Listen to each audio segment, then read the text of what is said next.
غیب سے آپ کو پیسے ملتے رہیں گے، ایسی ایسی جگہوں سے مال و دولت پہنچے گی کہ آپ بھی حیران ہوں گے کہ کہاں سے آ رہا ہے۔ آپ کے پاس کبھی پیسے ختم نہیں ہوں گے انشاءاللہ۔ یہ لونگ جب تک آپ کے بٹوے میں، آپ کے پاکٹ میں، آپ کے پاس رہے گا، کبھی بھی آپ کو پیسوں کی مشکل پیش نہیں آئے گی۔ الکوثر کے 3 دن وظیفہ کرنا ہے، 3 دن اور 3 لونگ پر، اور پھر اس کے کمالات، اس کے معجزات، اس کے کرامات خود اپنی آنکھوں سے دیکھیں گے انشاءاللہ العزیز۔ 3 دن آپ نے صرف 3 لونگ لینے ہیں۔ لونگ تو آپ جانتے ہیں نا، وہ جو سالن میں ہم ڈالتے ہیں خوشبو کے لیے، ہمارے کچن کی زینت ہوتی ہے لونگ۔ تو لونگ 3 عدد دانے لینے ہیں۔ آپ کی مالی پریشانی جڑ سے ختم ہونے والی ہے انشاءاللہ۔ اتنا آسان وظیفہ بتا دوں کہ صرف 3 لونگ پہ سورہ کوثر کو دم کرنا ہے۔ اتنا لمبا چوڑا وظیفہ نہیں ہے، بس 3 عدد لونگ اور سورہ کوثر۔ سورہ کوثر کی طاقت کا آپ کو پتہ ہے؟ سورۃ الکوثر میں کتنی طاقت اللہ نے رکھی ہے کہ سورۃ الکوثر کی برکت سے لوگ کھانا کھا رہے ہیں، سورۃ الکوثر کی برکت سے لوگ دنیا میں مزے اڑا رہے ہیں، سورۃ الکوثر کی برکت سے لوگوں کو رزق دیا جا رہا ہے۔ اِنَّا أَعْطَيْنَاكَ الْكَوْثَرَ، ہم نے آپ کو خیر کثیر دیا۔ اللہ اکبر۔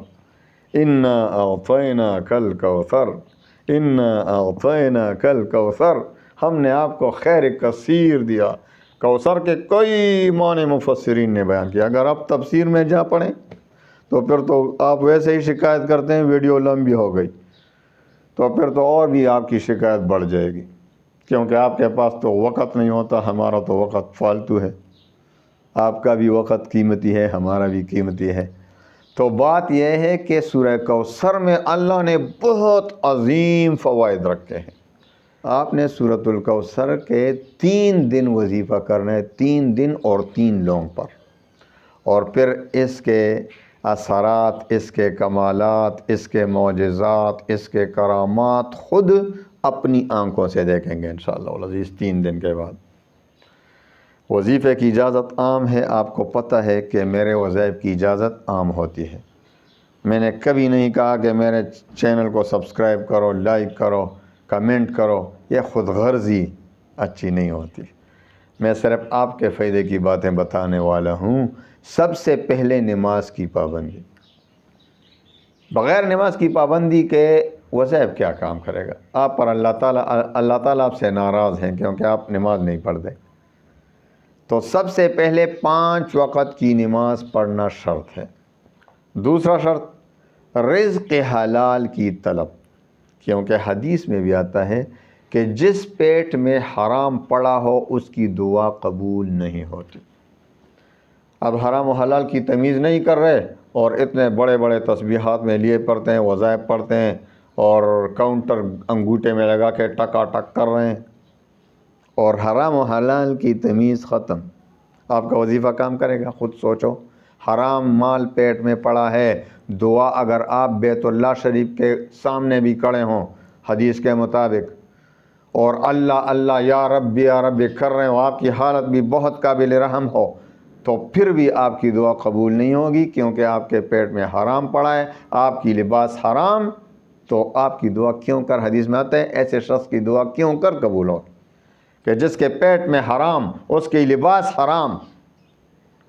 تو اگر وہ بیت اللہ کے چھت پر چڑھ کر بھی دعا کرے گا تو اس کی دعا قبول نہیں ہوگی، جس پیٹ میں حرام پڑا ہو۔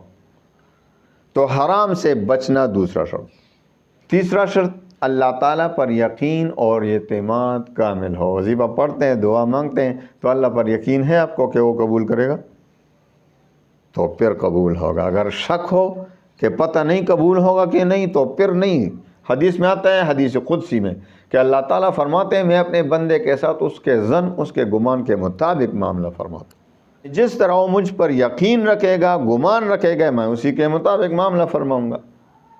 تو جس کو یقین ہو اللہ پہ کہ میرا اللہ، میرا رب، کائنات کا رب، وہ بہت مہربان ہے، میری دعا رد نہیں فرمائے گا، تو اللہ تعالیٰ اسی ظن، اسی گمان کے مطابق معاملہ فرماتے ہیں۔ اور جس بدقسمت کو شک ہو رہا ہو، اللہ پہ شک ہو رہا ہو کہ پتہ نہیں قبول ہوگا، یار اللہ کے خزانوں میں کیا کمی آئے گی؟ تم یہ شک کیوں کرتے ہو کہ اللہ قبول کرے گا کہ نہیں قبول کرے گا؟ دعاؤں کے نہ قبول ہونے کی سب سے بڑی وجہ یہ ہے کہ وہ دعا کرتا ہے اور یہ سوچتا ہے کہ میری دعا تو کبھی قبول نہیں ہوئی، میری دعا تو قبول ہی نہیں ہوتی۔ اللہ پہ یہ شک ہے تو اللہ پہ یقین کو کامل رکھو کہ اللہ ضرور قبول کرے گا، اللہ کے خزانوں میں کیا کمی آئے گی؟ یعنی اللہ پہ ایسے یقین ہونا چاہیے۔ تو اور اللہ تعالیٰ پر یقین اور اعتماد کامل ہو کر وظیفہ پڑھیں۔ چوتھا اور آخری شرط، وظیفے کا تلفظ ٹھیک ہو۔ آپ وظیفہ صحیح طور سے پڑھ سکتے ہیں۔ ابھی سورہ کوثر کا وظیفہ دے رہا ہوں تو آپ سورہ کوثر کو صحیح پڑھنے پر قادر ہیں، صحیح پڑھ سکتے ہیں آپ؟ اگر نہیں تو سب سے پہلے سیکھ لو۔ سارے قرآن کو صحیح طریقے سے سیکھنا ہے۔ ہم مسلمان ہیں اور بحیثیت مسلمان ہم کو صحیح طریقے سے قرآن عظیم کا پڑھنا آنا چاہیے تجوید کے ساتھ۔ تو ان 4 شرائط کی روشنی میں آتے ہیں وظیفے کی طرف۔ 3 لونگ کے دانے لے لو، 3 عدد، 3 لونگ کے دانے لے لو۔ 1 دانہ 2 دانے بچ کر رکھو اور 1 دانے پہ 1 روز روزانہ 1 دانے پر عمل کرنا ہے۔ یعنی 3 دن کا وظیفہ ہے، تینوں دن 1 لونگ پر کچھ دم کرنا ہے سورہ کوثر کو۔ تو سب سے پہلے آپ نے تنہائی میں بیٹھ کر 1 لونگ کو اپنے پاس رکھنا ہے اور سب سے پہلے 11 بار درود شریف پڑھیں اور اس کے بعد بسم اللہ سمیت ہر بار بسم اللہ کے ساتھ سورہ کوثر کو شروع کریں اور 313 بار پڑھیں۔ بسم اللہ الرحمن الرحیم انا اعطیناک الکوثر فصل لربک وانحر ان شانئک هو الابتر۔ بسم اللہ الرحمن الرحیم انا اعطیناک الکوثر فصل لربک وانحر ان شانئک هو الابتر۔ بسم اللہ الرحمن الرحیم انا اعطیناک الکوثر فصل لربک وانحر ان شانئک هو الابتر۔ تو اسی ترتیب سے آپ نے ہر بار بسم اللہ کے ساتھ پڑھنا ہے۔ 313 بار جب شورا ہو جائے تو آخر میں پھر 11 بار درود شریف پڑھیں۔ درود ابراہیمی پڑھیں گے تو بہتر ہوگا، ویسے کوئی بھی درود پڑھ سکتے ہیں لیکن درود ابراہیمی زیادہ بہتر ہے۔ تو 11 بار پڑھیں اور پھر اس لونگ پر اس 1 لونگ پر دم کریں اور خوب دعا بھی مانگے اللہ سے گڑ گڑا کر کہ اللہ تعالیٰ میری مالی پریشانی کو اپنے خزانوں سے دور فرما، مجھے اپنے کامل خزانوں سے عطا فرما، مجھ پر اتنے قرض ہیں، سارے قرض کے بوجھ مجھ سے اتار دے میرے کندھوں سے۔ خوب دل سے جو دعا کرنا ہے خوب دل سے کرنا ہے۔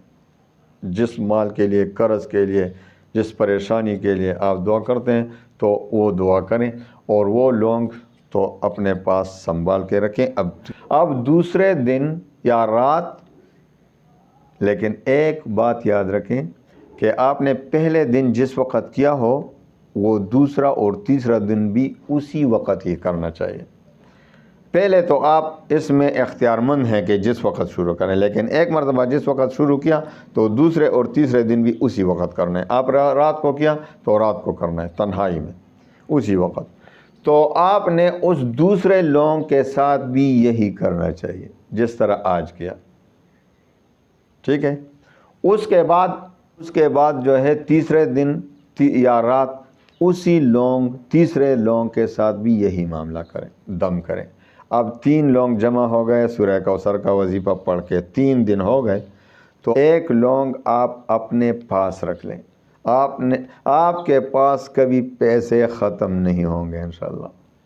یہ لونگ جب تک آپ کے بٹوے میں، آپ کے پاکٹ میں، آپ کے پاس رہے گا، کبھی بھی آپ کو پیسوں کی مشکل پیش نہیں آئے گی انشاءاللہ۔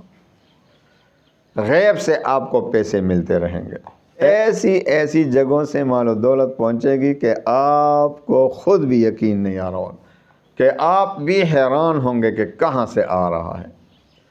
تو 1 لونگ اپنے پاس رکھیں، پاکٹ میں ہو، بٹوے میں ہو، بس کسی طرح سنبھال کپڑے میں اپنے پاس رکھیں۔ دوسرا لونگ کچن میں رکھیں، تو کچن میں کھانے پینے کی چیزوں میں برکت ہی برکت انشاءاللہ. کسی ڈبے وغیرہ میں بند کر کے حفاظت کے ساتھ رکھنا ہے. یہ نہ ہو کہ کوئی پھینک دے باہر، یہ کیا رکھا ہے کسی نے، تو سنبھال کے رکھنا ہے. تیسرا، اپنے گھر میں جس جگہ آپ پیسے اپنے زیورات جس جگہ رکھتے ہیں ادھر رکھ لیں، کپڑے میں بند کر کے ادھر رکھ لیں اس بکس میں. تو انشاءاللہ ایک تو اس پہ ان پیسوں زیورات کی حفاظت ہوگی، اور دوسرے اس میں برکت آئے گا. آپ پیسے لگاتے رہیں گے، خرچ کرتے رہیں گے، بکس سے نکالتے رہیں گے، انشاءاللہ العزیز انشاءاللہ العزیز میں اتنا برکت ہوگا کہ وہ ختم ہونے کا نام نہیں لے گا. تو چلو آج سے شروع کریں. 3 لونگ جا کے خریدو اور اس پہ یہ وظیفہ پڑھو سورہ کوثر کا. انشاءاللہ العزیز انشاءاللہ العزیز آپ مجھے بھی خصوصی دعاؤں میں یاد رکھیں گے کہ کسی فقیر نے ہمیں یہ وظیفہ دیا تھا سورہ کوثر. لیکن اس کے بعد ایک بات یاد رکھیں کہ سورہ کوثر کو زندگی کا معمول بنا لیں. عشاء کی نماز کے بعد یا مغرب کی نماز کے بعد 129 بار روزانہ پڑھا کریں. تو انشاءاللہ العزیز آپ کی زندگی میں کبھی بھی پیسوں کی کمی نہیں ہوگی. کبھی بھی آپ قرض دار نہیں ہوں گے. جب جو قرضے ہیں وہ بھی جلد سے جلد ختم ہو جائیں گے. تو 129 بار روزانہ مغرب کی نماز کے بعد یا عشاء کی نماز کے بعد، اول و آخر 3 یا 7 یا 11 بار درود شریف، جتنا آپ کی مرضی پڑھیں. 3 یا 7 یا 11 بار درود شریف، اور 129 بار درمیان میں سورۃ الکوثر پڑھا کریں. آپ کی زندگی ہمیشہ کے لیے خوشیوں کا مرکز بنے گی. اللہ تعالیٰ تمام مسلمانوں کے غموم ہموم پریشانیوں کو خوشیوں میں بدل لیں. وآخر دعوانا ان الحمد للہ رب العالمین.